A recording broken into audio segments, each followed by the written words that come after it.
భారీ విధ్వంసాన్ని సృష్టించే 2,000 పౌండ్ల బరువున్న బాంబులను ఇజ్రాయెల్కు సరఫరా చేసేందుకు అమెరికా అధ్యక్షుడు Donald Trump పచ్చజెండా ఊపారు.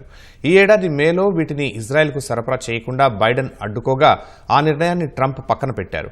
Egypt, Jordan, Arab దేశాలు మరింత మంది పాలస్తీనా శరణార్థులకు ఆశ్రయం కల్పించాలని ట్రంప్ సూచించారు. మరోవైపు ఇజ్రాయెల్ మహిళా బందీ ఆర్బెల్ యెహోద్ను ఇంకా విడుదల చేయకపోవడంతో గాజాలో స్వల్ప ఉద్రిక్తతలు చెలరేగాయి.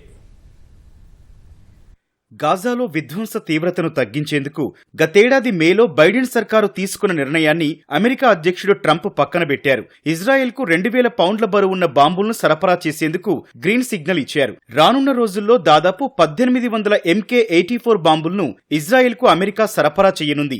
వీటిని బంకర్ బస్టర్లు అని కూడా అంటారు. ఈ బాంబులను జనావాసాలపై వాడుతున్నారని ఆందోళనలు వ్యక్తం కావడంతో గతేడాది మేలో బైడెన్ వీటిని ఇజ్రాయెల్కు సరఫరా చేయడాన్ని నిలిపివేశారు. అవి గోదాముల్లోనే ఉండిపోయాయి. బైడెన్ నిర్ణయంతో ఇరు దేశాల మధ్య సంబంధాలు దెబ్బతిన్నాయి. ఇజ్రాయెలే స్వయంగా దేశంలో ఈ బాంబులను తయారు చేసుకోవాలని నిర్ణయించింది. ఈ మేరకు కొన్ని రక్షణ సంస్థలకు కాంట్రాక్టులు కూడా ఇచ్చింది. వాస్తవానికి గతంలో అమెరికానే దాదాపు 10,000 MK-84లను ఇజ్రాయెల్కు సరఫరా చేసింది. MK-84 సరఫరాను పునరుద్ధరిస్తూ నిర్ణయం తీసుకున్న సందర్భంగా మాట్లాడిన Donald Trump Jordan, Egypt, Arab దేశాలు మరింత మంది పాలస్తీనా శరణార్థులకు ఆశ్రయం కల్పించాలని సూచించారు. ఇజ్రాయెల్ కొనుక్కున్నందుకే వారికి 2,000 పౌండ్ల బరువున్న బాంబులను సరఫరా చేస్తున్నట్లు తెలిపారు. వీటి కోసం ఇజ్రాయెల్ సుదీర్ఘకాలం పాటు వేచి చూస్తోందని అన్నారు.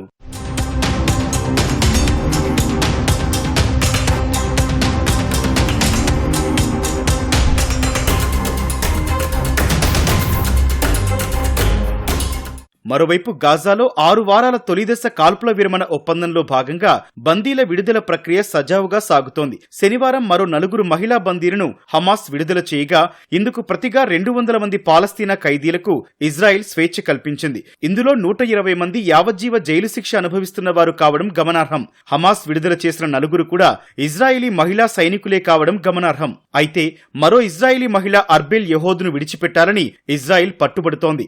కాల్పుల విరమణ ఒప్పందంలో భాగంగా హమాస్ విడుదల చేయనున్న 33 మంది బందీల్లో ఆమె పేరు కూడా ఉంది. సైనికుల కంటే తొలుత పౌరులను విడుదల చేయాలని ఒప్పంద నిబంధనలు చెబుతున్నాయి. అయితే వచ్చే వారం ఆమెను విడుదల చేస్తామని హమాస్ పేర్కొంది. ఆర్బెల్ యెహోద్ బతికే ఉన్నారని ఆధారాలను మధ్యవర్తుల ద్వారా ఇజ్రాయెల్కు పంపింది. ఆర్బెల్ యెహోద్ను విడుదల చేయకపోవడంతో నార్త్ గాజాలోకి పాలస్తీనియన్లు ప్రవేశించకుండా తీర ప్రాంత రహదారి వద్ద ఇజ్రాయెల్ సైన్యం అడ్డుకుంది. ఇది కాల్పుల విరమణ ఒప్పందం ఉల్లంఘనే అంటూ హమాస్ ఆరోపిస్తోంది.